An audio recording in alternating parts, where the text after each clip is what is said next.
시간이 되었으므로 우리의 마음과 뜻과 정성을 모아 하나님께 수요 예배 드리시겠습니다. 다 함께 묵도 드리시겠습니다. 하나님은 영이시니 예배하는 자가 영과 진리로 예배할지니라. 아멘. 다 함께 찬송 206장 부르시겠습니다. 206장입니다.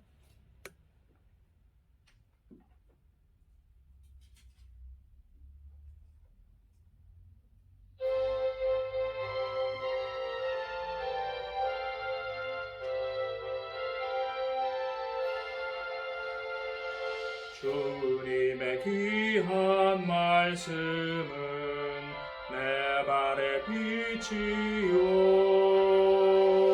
목마른 사막 길에서 샘물과 같도다.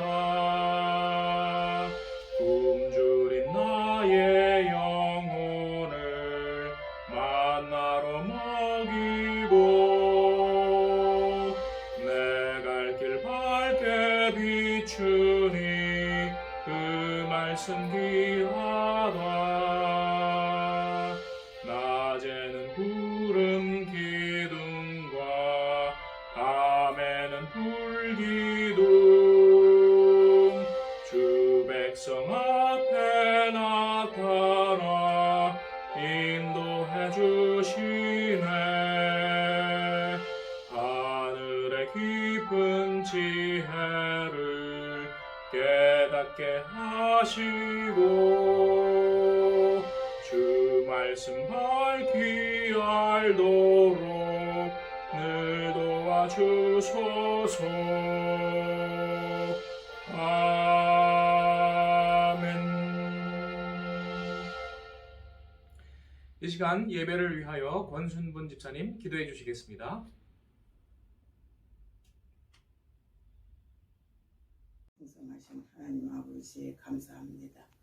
오늘도 부족하고 나약한 저에게 아버지 기도를 하게 해주심을 감사와 드리고 아버지 코로나로 인하여 저희들 너무 힘듭니다. 아버지 코로나 어서밖에 없어지게 해주시고 아버지 늘 지켜주시옵시기를 간절히 빌고 원하고 기도드리며 저희 예선교회 특별히 기억해 주시고 우리 김성철 목사님 건강에 건강을 더해 주시고 아버지 붙들어 주시옵시기를 간절히 빌고 원하고 기도드리며 저희 예선교회 어린이부터 장년부 일까지 기관들이 있사오니 아버지 함께 해주시고 늘 지켜주시옵시기를 간절히 빌고 원하고 기도드리며 모든 영광 주께 맡겼사오니 예수 그리스도 이름 받들어 기도드렸나이다. 아멘.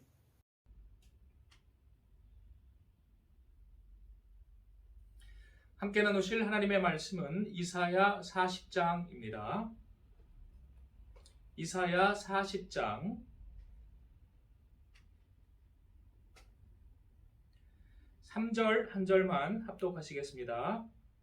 이사야 40장 3절 다 함께 합독하시겠습니다. 외치는 자의 소리여 이르되 너희는 광야에서 여호와의 길을 예비하라. 사막에서 우리 하나님의 대로를 평탄하게 하라. 아멘. 기도하시겠습니다. 사랑과 은혜가 풍성하신 하나님, 이 시간도 성령의 은혜를 우리에게 부어 주시옵소서. 우리 마음 눈을 열어주시고 진리의 말씀을 보고 깨닫게 하시며 우리 나아갈 길도 밝히 보게 하여 주옵소서. 우리 주 예수님의 이름으로 기도드리옵나이다. 아멘. 우리는 사순절을 지나고 있습니다. 사순절은 광야라는 말씀과 많이 겹쳐지는 때입니다. 광야는 또 오늘 본문의 사막이라는 말과도 같이 나와 있는데 성경 전체에서 광야와 사막이 많이 나옵니다. 영어로는 데저트라고 하는데 원래 그 뜻은 버려진 땅이라는 뜻입니다. 쓸모가 없으니까 버려지는 그러한 땅이지요. 그러나 아프리카 사막과는 좀 다릅니다. 아라비아나 아프리카의 완전 모래뿐인 그러한 사막이 아니고 비가 오면 거기에 생명이 자랄 수 있는 그러한 조건부 사막입니다. 이스라엘 대부분의 땅이 바로 이와 같은 광야인 것은 하나님의 특별한 뜻이 있는 줄로 믿습니다. 하나님께서 이스라엘을 택하신 이유가 있는 것입니다. 여러 역사가들은 진정한 문명은 광야에서 뽑혔다는 것을 역설하고 있습니다. 우리가 보통 아시는 4대강 문명이라고 한다면 요즘에 이라크에 해당하는 메소포타미아 문명을 낳은 티그리스 유프라테스 강, 또 나일 문명을 낳은 나일강, 중국 문명을 낳은 황하강, 인도 문명을 낳은 인더스강, 이렇게 4대 강이 있습니다. 그런데 이 강에서 나온 문명들은 그렇게 강하지도 오래가지도 못하고 정말로 강하고 오래가는 것은 광야에서 나왔다는 것입니다. 예를 들면 사상의 가장 깊은 3대 유일신 종교, 유대교와 기독교와 이슬람교가 바로 광야, 팔레스타인 땅과 아라비아에서 나왔다는 것이죠. 물질 문명보다 정신 문명이 더욱 중요한 것을 여러 석학들은 지적하고 있습니다. 너무 편해지면은 오히려 사람들이 나태해지고 게을러지고 그러다가 노예가 되는 그러한 멸망의 길을 가는데, 굉장히 척박한 환경에 있으면 조금 처음에는 고생스럽지만 사람들이 살아남기 위해서 머리를 쓰고 몸을 쓰고 그러다 보면 문명이 발달한다는 것입니다. 하나님께서는 우리를 돼지같이 살지 않고 하나님의 자유로운 인간으로 살기를 원하십니다. 그러므로 광야로 우리를 부르시고 그곳에서 연단되고 그리고 놀라운 정신 문명을 낳기를 원하십니다. 이사야서는 바로 그러한 하나님의 부르심을 우리에게 말씀해주고 있습니다. 앞에 39장까지는 죄의 대가로 이스라엘의 주변 여러 나라들에게 시달리고 노예가 되는 그러한 책망에 대한 말씀들입니다. 그런데 오늘 보신 40장부터 하나님이 그들에게 소망을 주기 시작하십니다. 위로와 소망의 말씀이 시작되는 장으로 알려져 있습니다. 오늘 보신 말씀 전후로 1절부터 8절까지 보시면 거기에 명령어가 중요한 게 두 개가 나옵니다. 첫 번째는 예비하라, 두 번째는 외치라 라는 단어입니다. 무엇을 예비하는가? 여호와의 길을 예비하라. 무엇을 외치는가? 하나님의 진리의 말씀을, 소망의 말씀을 외치라. 이렇게 말을 하고 있습니다. 주변 상황을 보지 말고 하나님을 보고 그리고 예비하고 외치라. 하나님의 길이라는 것은 시온의 대로라고 그렇게 표현되기도 하지요. 주님이 오시는 길입니다. 그런데 그 길을 어떻게 우리가 예비해야 하냐면 평평하게 만들어야 됩니다. 왕이 타고 오는 마차가 지나갈 수 있게 움푹 들어간 곳은 메우고 또 높이 튀어나온 곳은 깎아버리고 그곳을 평탄하게 하라라고 말씀하고 있습니다. 이 부분은 주일에 좀 더 자세히 말씀을 드리고요. 두 번째, 진리의 말씀을 외치라고 우리에게 말하고 있습니다. 어떤 진리를 외치냐? 우리는 아무것도 아닌 풀과 꽃이요 하나님은 영원하시다 라는 것을 외치라고 하고 있습니다. 그래서 모든 육체는 풀과 꽃이라, 풀은 마르고 꽃은 시든다 라고 말씀합니다. 이 뒤에 쭉 나온 말씀들을 보시면은 41장, 42장, 43장 그 이후로도 이스라엘을 때로는 멸망시키기까지 했던 당대의 제국들, 그러나 하나님 앞에서 보실 때에는 아무것도 아닌 존재다라고 말하고 있습니다. 우리가 볼 때에는 거대한 그러한 영토가 하나님 보실 때에는 먼지와 티끌 하늘과 같고, 레바논 같은 곳에는 굉장히 아주 높은 그러한 쭉쭉 뻗은 나무들이 많이 있습니다. 그런데 그 엄청난 울창한 나무들도 하나님 앞에 번제의 땔감으로 쓰기에도 부족하다라는 표현을 쓰고 있습니다.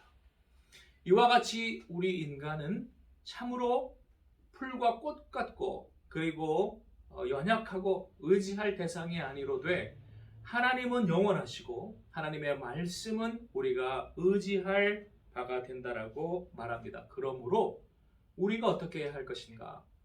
광야에서 시험을 이기신 예수님이 주신 말씀, 사람이 떡으로만 살 것이 아니요 하나님의 말씀으로 살 것이라. 사실은 모세의 백성들도 그 말씀을 통해서 광야에서 그들이 생존했지요. 그 다음 광야는 진리와 자유를 만나는 장소입니다. 그리고 변화받는 장소입니다. 성경의 대다수의 위인들은 바로 이 광야에서 하나님의 도우심을 경험했습니다. 우리가 잘 아시는 모세가 광야로 나아갔을 때에 하나님을 만났습니다. 이 애굽에는 하나님을 만날 장소가 없었습니다. 물질적으로는 풍요로워 보이지만 그러나 애굽의 노예였기 때문에 거기서는 하나님을 만날 수가 없습니다. 광야로 나왔을 때 그곳에 신의 산이 있고 그곳에서 하나님이 만나주시고 구체적으로는 말씀을 토라를 주셨던 것입니다. 그때 그 말씀을 통해서 모세와 백성들이 변화가 됩니다. 약속의 땅으로 들어갈 자격이 갖춰지기 시작합니다. 옛 지도자 모세는 새 지도자 여호수아로 변화합니다. 옛 사람들은 새 사람들로 변화합니다. 여러 사건들을 통해서 상황과 사람들을 보지 않고 하나님만 바라보는 훈련들을 경험합니다.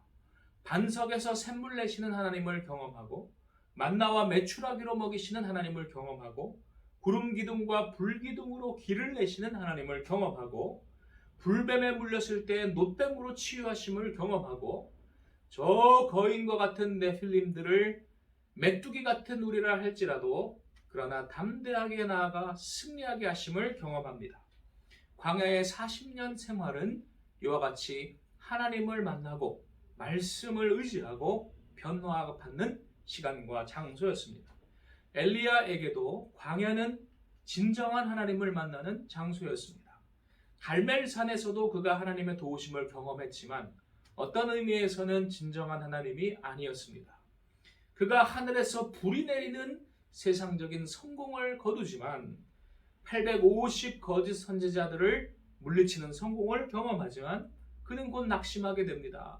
어떻게 보면 한 여자 이세벨이라는 사람 때문에 그가 낙심해서 죽고 싶어하는 그러한 절망 속에 빠져듭니다.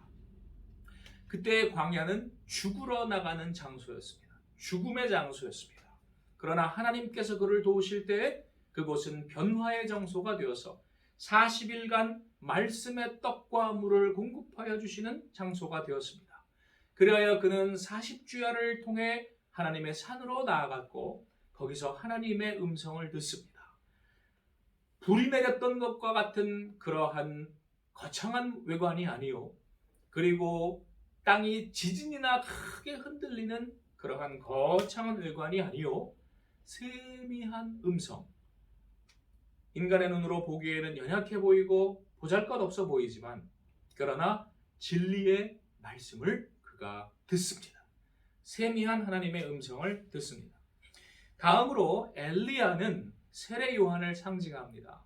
세례 요한도 엘리야와 비슷한 경험들을 하지요. 헤롯이 두려워할 정도의 권위를 가진 사람이었습니다. 전국적인 인기를 존경을 한 몸에 받아서 헤롯도 어떻게 감히 해보지 못하는 그러한 존재였습니다. 그때 세례 요한을 염탐하러 왔던 그러한 사두개인 바리새인들은 이세벨의 바알 아세라 선지자들 같은 자들이었습니다. 그들에게 세례 요한이 뭐라고 했습니까? 뱀들아, 독사의 자식들아, 아주 당당하게 그들을 책망했습니다. 갈멜산에서 마치 거짓 선지자들을 물리친 것과 비슷하지요. 아주 통쾌한 승리처럼 보였습니다. 그러나 이세벨같이 간교한 헤로디아의 괴계로 세례 요한은 잡혀서 억울하게 죽게 되었습니다. 절망과 낙심의 순간이었습니다. 너무 절망스러워서 예수님께 마지막으로 제자들을 보내서 묻습니다. 당신이 우리가 기다리던 그 사람 맞습니까? 그때에 비로소 세례 요한은 예수님의 음성을 듣습니다. 그것은 세미한 음성이요, 부드러운 음성입니다. 불러 태워 쓸어버리는 자기가 기대했던 그런 메시아는 아니지만 치료하고 위로하고 없는 자, 소외받는 자, 천대받던 자들을 품어주시는, 기쁨을 함께 나누시는 사랑의 하나님의 음성이었습니다. 세례 요한은 마치 엘리야가 세미한 음성을 들은 것처럼 그 음성을 듣고 진리의 말씀을 조우한 것입니다. 예수님도 40일간의 광야 시험에서 마귀에게 승리하셨습니다. 예수님의 음성은 담장 밖을 넘어가지 않을 정도로 온유하고 겸손하신 분이었다고 성경은 말하고 있습니다. 그 말씀에 의지할 때 우리는 마귀에게 승리하는 것을 성경은 보여주고 있습니다. 광야에서 길을 잃지 않고 굶어 죽지 않고 승리합니다. 광야에 길을 내시는 하나님을 경험하고 강을 만드신 하나님을 경험하고 화석류와 온갖 아름다운 열매 맺는 나무들을 광야에 만드시는 하나님을 경험합니다.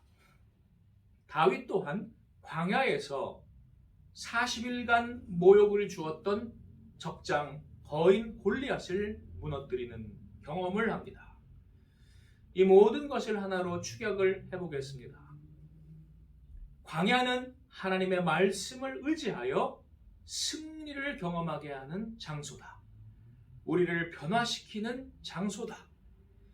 예수께서 하나님의 말씀으로 광야에서 승리를 하셨을 때 인용하신 말씀들이 신명기 말씀들이었습니다. 그런데 그 신명기 말씀들은 히브리어로 다바르라고 합니다. 말씀, 다바르, 로고스죠, 헬라어로는. 그런데 같은 어원을 가진 말들이 있습니다. 지성소라는 말이 드비르입니다. 지성소가 어디입니까? 성막의 제일 앞에, 바로 오늘날 이 말씀의 강대상처럼 말씀을 언약궤를 모셔놓은 곳이 지성소지요. 드비르. 그 다음 광야가 히브리어로 미드바르입니다. 그래서 말씀 다바르, 지성소 드비르, 그리고 광야 미드바르, 이것이 전부 다 같은 근을 가지고 있습니다. DBR로 이렇게 표시가 될 수 있지요. 그것은 무엇을 뜻합니까? 광야에서 말씀을 만나는데 그곳이 지성소라는 것입니다.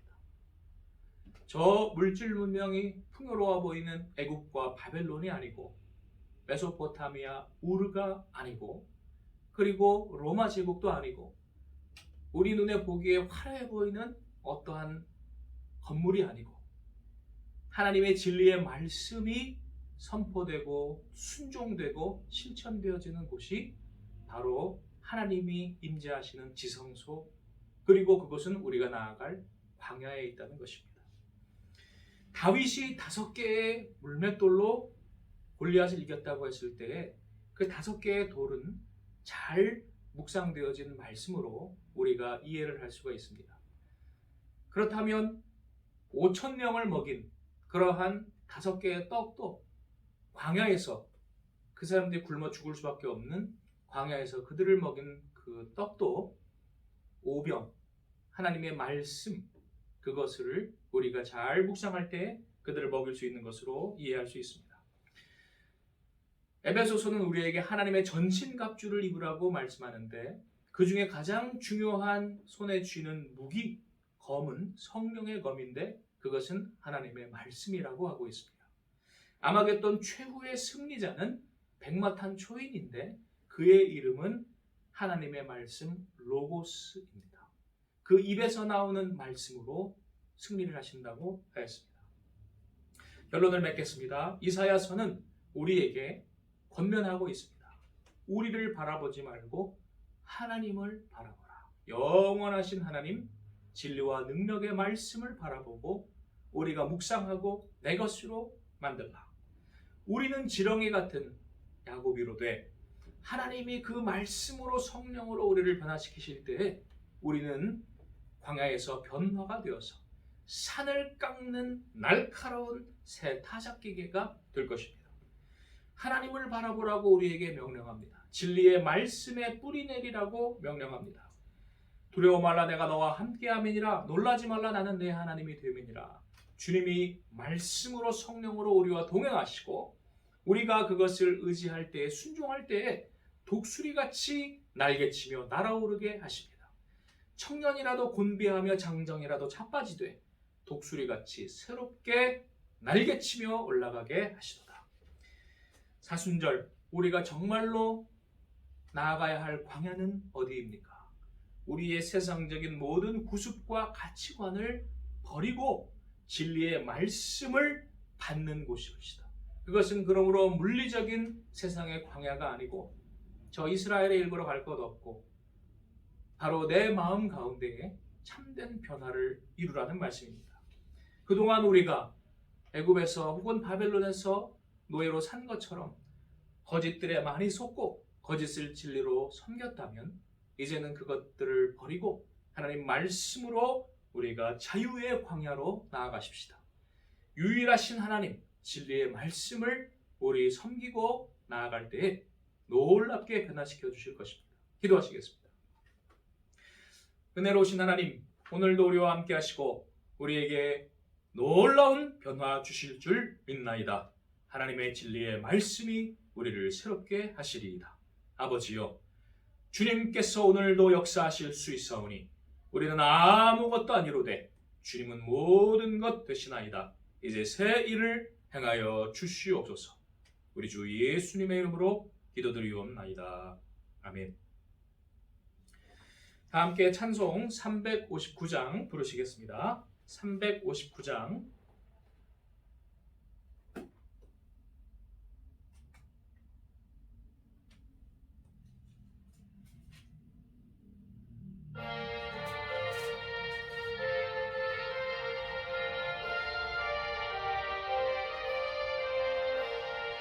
전성을 향해 가는 성도들아, 앞길의 장애를 두려워 말라. 성령이 너를 인도하시리니 내 지체를 하고 있느냐.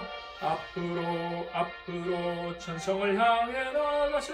천성문만 바라보 나가세. 모든 천사 너희를 영접하러 문 앞에 기다려 서 있네. 너 가는 길을 누가 비웃거든 확실한 증거를 보여주어라. 성령이 친히 감하여 주사 그들도 참기를 찾으리. 앞으로 천성을 향해 나가세. 천성문만 바라보 나가세. 우린 천사 너희를 영접하러 문 앞에 기다려 서 있네. 너 가는 길을 모두 가기 전에 내 손에 든 검을 꽂지 말아라. 서막이 흠계 모두 깨뜨리고 끝까지 잘 싸워 이겨라.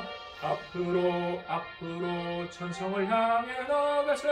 천성문만 바라보 나가세. 모든 천사 너희를 영접하러 문 앞에 기다려 서 있네. 교회 소식 시간입니다. 우리가 코로나 건강 위해서 계속 또 각자 조심하시고 또 기도에 힘쓰실 줄로 믿습니다. 교회적으로도 우리 다시 모일 수 있도록 계속 기도해 주시기를 바라고요. 정부에서 이번 주 중에 발표를 한다고 했는데 아직은 발표가 안 나와서 기다리는 중입니다. 그래서 모이는 숫자가 30%로 이제 변화가 되고 거리두기 조정이 변화되면 그때 우리가 현장 예배로 드릴 수가 있습니다. 위에서 기도해 주시길 바랍니다. 이세원 장로님 성경 일독 하셨습니다. 2019년 12월 15일부터 2020년 11월 30일까지 성경 읽기 하셨습니다. 감사합니다. 가장 귀한 시간을 하나님께 드리셨습니다. 다른 분들도 이 사순절 기간 동안에 말씀의 묵상에 깊이 또 경험하시기를 바랍니다. 이상입니다. 축도로서 예배를 마치겠습니다. 지금은 우리 주 예수 그리스도의 십자가의 은혜와 하나님 아버지의 극진하신 사랑과 성령님의 감화 감동 역사하심이 오늘 광야로 나아가 변화받고 하나님의 참된 백성 되기를 결심한 우리 위에 함께 하시기를 축원하옵나이다. 아멘.